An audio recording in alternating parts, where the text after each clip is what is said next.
what's going on? This is J Marie or J Marie Booklet. So today I am making a video about what is it like to work in the ICU. So this was I don't know if a requested video, but someone did make a comment about, what is it like working in the ICU as a secretary. So there are different types of ICUs. You have the NICU, which is for like newborn babies, and that's when they are premature, or they might have drug problems, drugs in their system, or they might have something missing organ. It's a lot of reasons why a baby will be in a NICU. I floated down there to that floor a few times. It was the babies were so small, like it was. It's a different type of thing. Another type of unit is the pediatric, is the PICU, that's what they call it, and pediatric intensive care unit. And what they do is they treat older children. So you might have infants in there, but they don't need to be in NICU because NICU is for newborns. So it's pediatric, so it's for children up to teenagers. So up to 18, well, up to 17, because, they're still minors. They're still considered pediatric.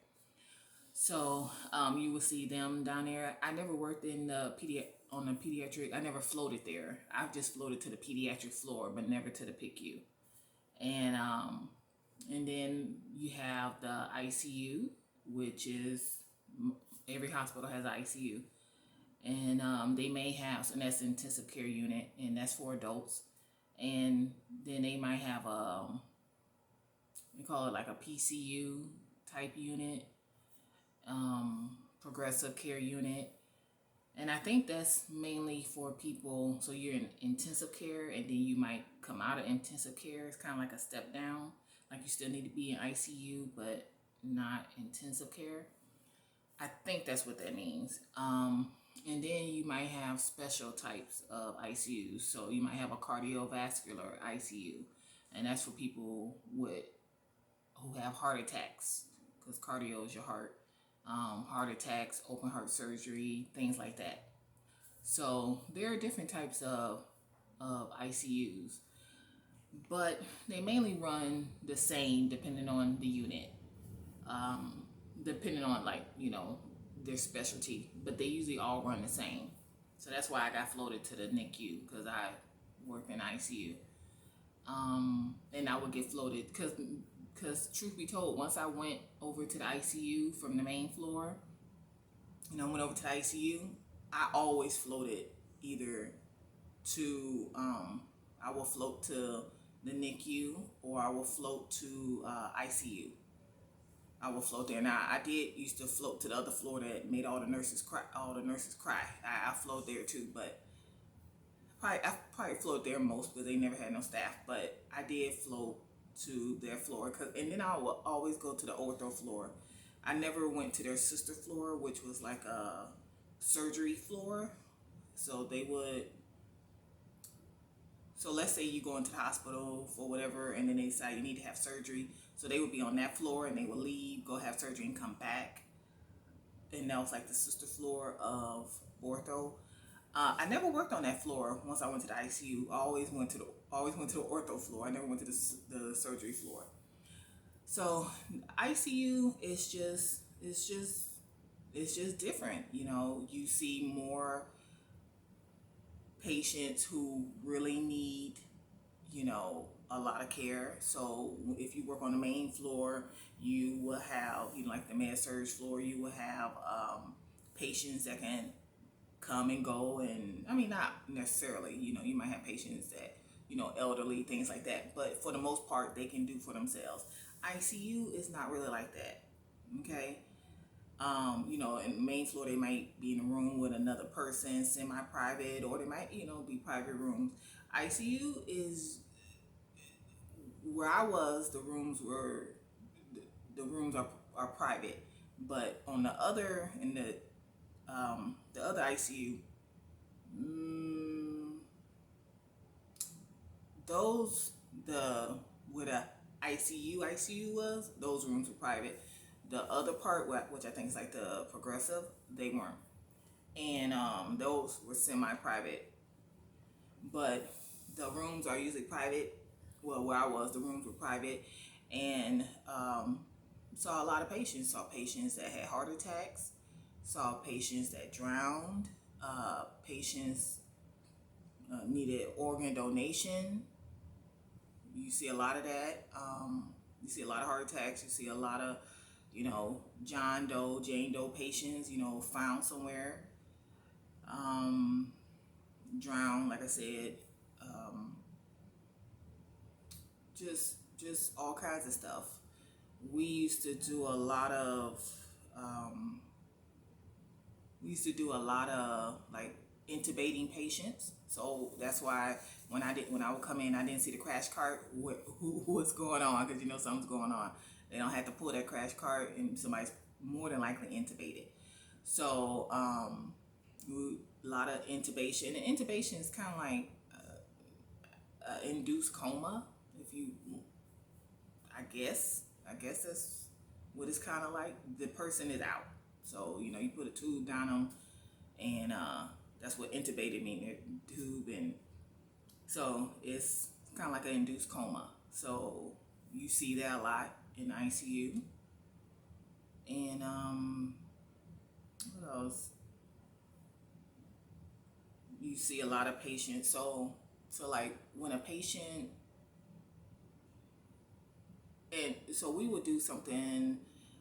It's kind of like, it's called hypothermia. So hypo means low, because you got hyper, which is up. Like, so when your child is hyper, it's up, but hypo is low. So we would do, you might see in different hospitals call it different things, but hypothermia. And what they would do is they would like cool the body. So the person would be intubated. They will cool the body. So let's say, like, let me give you an example. We had a patient who was painting a house. He was painting. He was a painter, and he went down. And no one knew how long he was down. They just found him. So let's say I go downstairs and I see my nephew.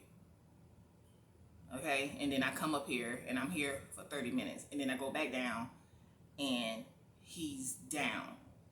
Well, I don't know how long he's been down. I just know I saw him 30 minutes ago, He could have went down 20 minutes ago. He could have went down a minute ago. We don't know how long he's been down. So what they'll do is they will intubate him and cool the body and try to preserve the brain, because once your brain is gone, you dead. Okay, so saw that all the time. Okay, saw that all the time, and then they will slowly, and then they will have someone come do EEGs on the brain to see if there's activity, what the activity, the brain waves is like, and then they will start warming them up. So if they see brain activity and it looks normal, because you don't know how long they were down, you don't know how long they weren't breathing, So that's what happened. That's what happened with that man. He went down. Nobody knew how long he was down. So, but they found him, and actually a retired doctor, I think he had like cerebral palsy or something. He had something, and he saved him. Like, I don't know, he had Parkinsons, or he had something, but he was a doctor, and he saved his life. That man, I think he might have Parkinsons because he was shaking Parkinsons, and he saved that man life, brought him back. And that man was, there wasn't nothing wrong with him when he came when he came out. Okay. And he was himself when he came out. That's all I gotta say. Okay, boy, his brain was fine. Okay, he came up cussing. So you see a lot of that. You see a lot of tragic stories. You see a lot of people with cancer. I saw a lot of people get diagnosed with cancer because an ICU is much smaller than a main floor. Like, if you're on the ortho floor, yeah, you get the rooms on this side, the rooms on that side, rooms back there. Main floor, you down this hallway, that hallway, surgical. But an ICU, you're usually right there.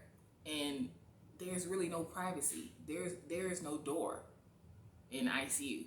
You don't close a door in ICU. Like, you close the door in the hallway, the windows, so you can see in there, so you can see, so the nurses can chart at the desk and see, or the nurses are in the room, or the you can see into the room and see the monitor and see what the heart rate is and all. There's no there. You see everything. You're right there. So when I transferred over, that was my first time ever seeing somebody. I mean, like, literally, as soon as I transferred over there, I want to say within 2 weeks, I literally saw a man turn purple and then he turned blue. Okay, and they was on him. Cause when you work somewhere else on a different floor, you don't see that. They just call code blue. Everybody grab the crash cart. Everybody take off running.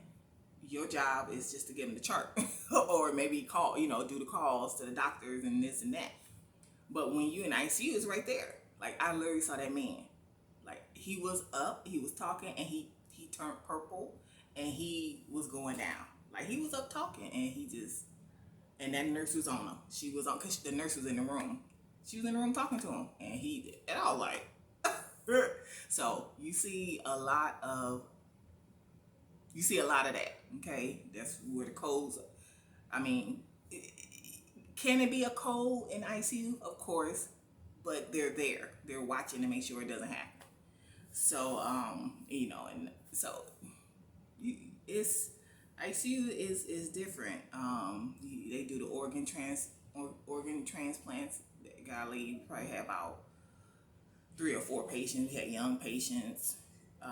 Usually they were young patients, and even in that was just, their body's just in there, because you gotta keep them alive. You gotta keep the body. You gotta keep them alive. Like, so if they go down and there's no brain activity, could you use their organs? So they gonna come and run tests and everything. The body is there, because you gotta keep it alive. You gotta keep the organs alive. They're just on a machine. The person's dead. Their brain dead. And so you see that. See drowning. We had a young girl. I mean, some of this stuff is just, you gotta be a certain type of person.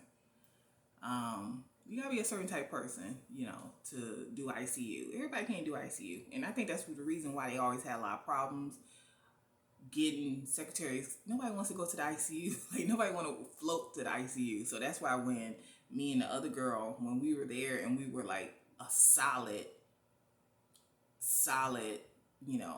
we were constant. There was no issue, because you gotta be a certain type of person. The other one was a CNA, and she became a secretary, and she would clean the bodies. You see a lot of bodies going to the morgue. People die. It's ICU. So you have a lot of that. You have a lot of funeral homes.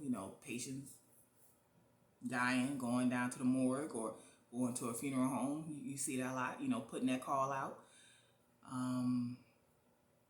It's a lot. You deal a lot with patients going to hospice. They come to ICU because of whatever, and it's just nothing else you can do. So, they go to hospice, or they go home with hospice, or things like that. It's one of those. Sometimes you might have patients who will go to I think it's called like a long-term acute care. So it's like a hospital. It's like a ICU within a hospital. If it's down here, they're called Select. So it's Select Specialty. Just Google Select, and you'll see what they do. So mainly, like, we've had patients that we had to transfer there. So if a patient has whatever issues and they're in the ICU for a long time, people can be in the ICU for a long time, but then it gets to a point where they're better, but they still need care. They get transferred to, like, they don't need the care here. They don't need to be here taking up a bed. And when I say be there for a long time, I'm talking about months. They can be in ICU for months. but they're better, but they don't need to be here, but they really can't go to another floor. They're, it's not safe for them to go to just a regular floor. It's not safe for them to go home. They still need ICU care. There are facilities that do that. It's like a long-term ICU. That's the only way I can describe it. You will have patients do that. You will have a lot of, you will have contact with case management, because it's a different type of thing, because you got to prepare these people for when they leave. They're like, this is,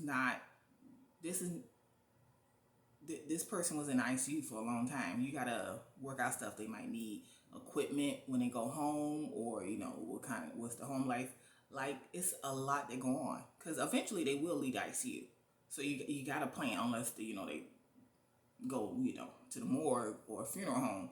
But you want them not to go there. You want them to leave the unit and then go back to their life, So you will have contact with ICU, with case management, social workers.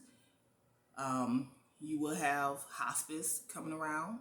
Like, it might sound morbid, but they who can come over here to hospice, get this money, who looking like, So you will have hospice making their rounds. You will get to know them.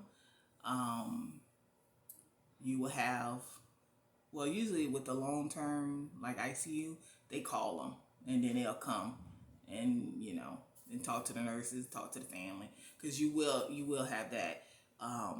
If a patient may go to hospice, you may have to put, I did that a lot, calling hospice to have them come over and speak with the family. So you will have that. And what else? You have cold, you have patients. Some patients have surgery, or like with the open heart surgery, you might, get those patients. And then it just depends on what kind of surgery. They might go to ICU, they might go back to their floor. It just all depends. It all depends what happens. Sometimes, people might go for a procedure, something happened, they got to go to the ICU. It's just, it's a lot, because everything doesn't go well on the surgery table, or doing just a regular procedure. Something can happen. And so you gotta always be prepared for that. You just get a lot. It's just a different,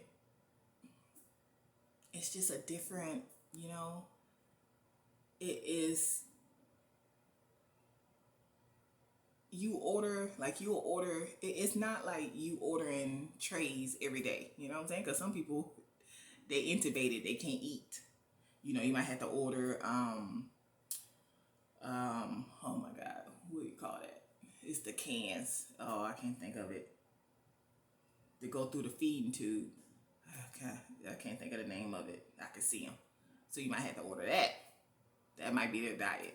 But, for patients on the unit. But it's not you have trays, but it won't be like you got to feed everybody on a you got 30 patients, you got to feed 30. ICU is different. People could be intubated, people could be in PO for surgery, it could be all kind of stuff. It's just a different, it's just a different type of thing. The doctors, you'll know, you pretty much know all the doctors. I will tell you that. If you work on the ortho floor, you might just know, you might know the attendant physicians, and then you might know all the orthopedics, all the ortho doctors, you know them. And then if you work on the baby floor, you might know the attendant doctors, you might know it's certain doctors, In ICU, you'll know a lot of doctors. You'll know the cardiologists, you'll know pulmonary, you'll know all of them, because they'll come, because it's not it. If I have a heart problem, you're gonna know my cardiologist. Or if I got this other problem, we're gonna consult for you're gonna know the doctors, okay? You're gonna know the intensivist. You're gonna be front line of the student doctors, the residents.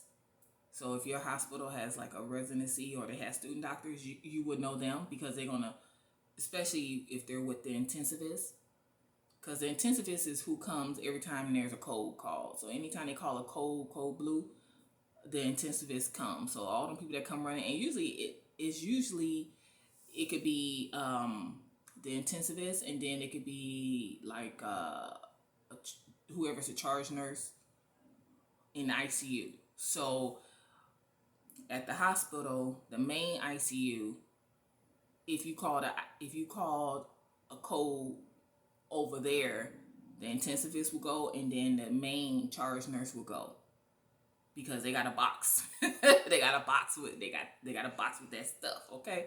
And so they would go, but where I was, if they called a code in on our sister floor or on the other unit, then our charge nurse will go and the intensivist will go.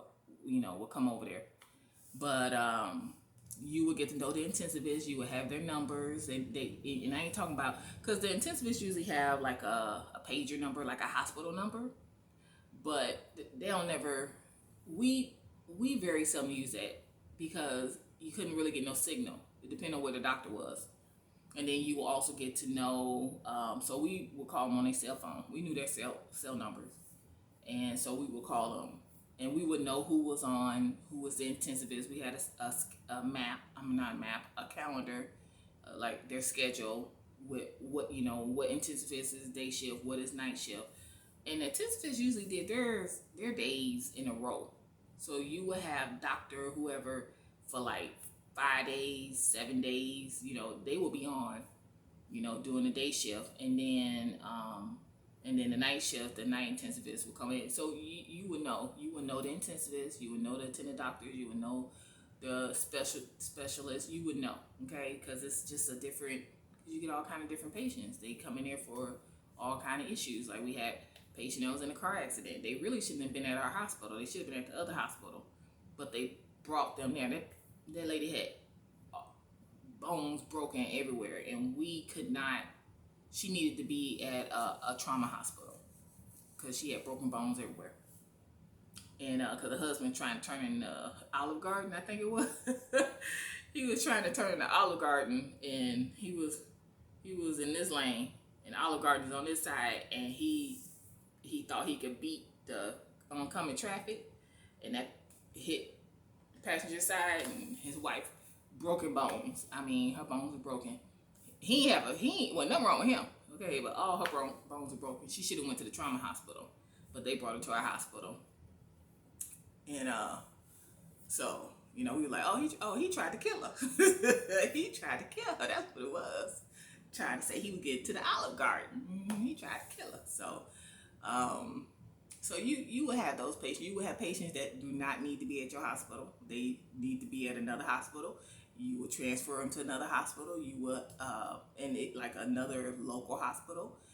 And usually the nurse, so if they're going to be transferred to another hospital, depending on what's going on with the patient, the nurse may go with them. It just depends on the reason why they're being transferred. So if it's like critical, the nurse will go, like ride in the ambulance. If it's not in like the ambulance service can just take them, the people, then they'll go that way. But it just depends on the patient. You will have patients being transferred on a helicopter. And usually when that happens, and depending on where they're going, we had a few of those. Depending on where they're going, the hospital that will be receiving the patient will send a nurse. I don't know if a doctor comes down, but I know a nurse comes down with the helicopter. So I know we sent one up to Gainesville. We sent one up, that was surgery. That was that 11-hour surgery, but you ain't hearing that from me. And then I think they sent one back to, I don't know where them people were. They was from like Illinois somewhere. And so they, plane, the helicopter, whatever, back up there. But usually the nurse from the receiving facility will come down on the helicopter and then go back with the patient. You will see those. You will see those. It just depends on what kind of hospital you work at. If you work at a trauma hospital, you'll see that all the time. If you don't, then it'll be every now and then. Because I remember that one. I don't know which one it was, but I think the helicopter was landing. I don't know if it's the one going to Gainesville. The helicopter was landing. Like, you can hear it because the ICU is right there, and the helicopter pad was right there. And the lady was starting to cold. Oh, like, and the nurse was like standing up in the bed, and they hit them knees, and I was like, "That's too much.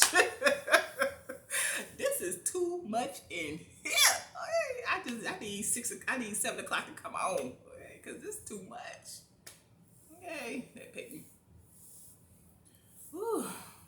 Oh, that was too much. I remember that. She was standing up. She jumped in the bed, and then she came down. I mean, I was like, oh my God, that's too much, because you can see everything. You can see everything in ICU. So, you will have a lot. You will have patients go for surgeries and come back. It just all depends. You see a lot. Like when a patient dies. So what we do, because it is open, like we can see into rooms, is glass. So when a patient dies, like I said, they cold and they die, and we call it a funeral home, or we take them to the morgue. What I will always do is I will get up and I will pull the curtain. So I will pull the curtain, and I'll be like, oh, we're just, because it depends on what room they're in, on how many curtains you pull. And I'm like, oh, I'm just pulling this just for a second. I'll open it back up. And then they get the body, and they put it on the thing, they cover it up, and then they roll on by, and then I go and then I open the curtains, because you don't want to be in the ICU and you see somebody roll by, because everybody know when okay, we work in a hospital, you know what that is when you see somebody pulling and with a curtain draped over it or whatever, sheet draped over it. We know what that is. And you don't want somebody in the ICU or the family that's in the room seeing that, you don't want that. So that's why I pull the curtain. But I mean, you will be, it depends on what type of unit you work on. So like the main ICU was, let me look at something. Let me see.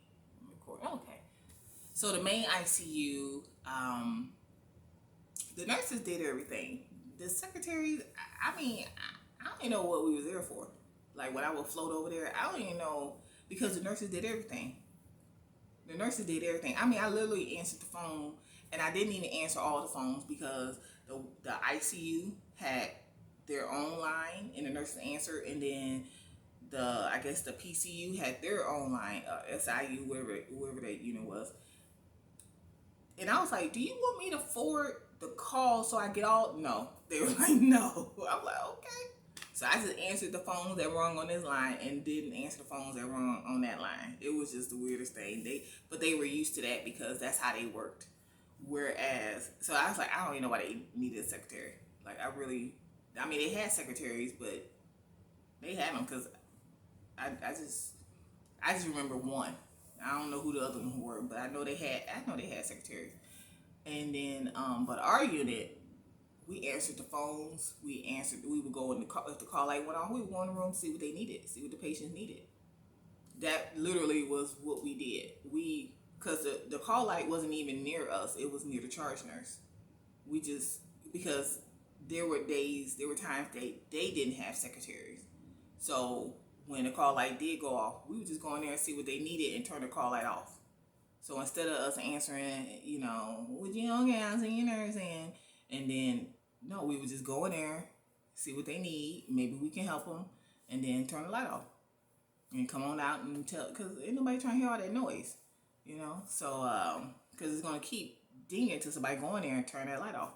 So we just automatically did that. The ICU, the one I worked on depended on the secretaries more. We were more, but they were that type of unit that helped each other, whereas the other ICU wasn't.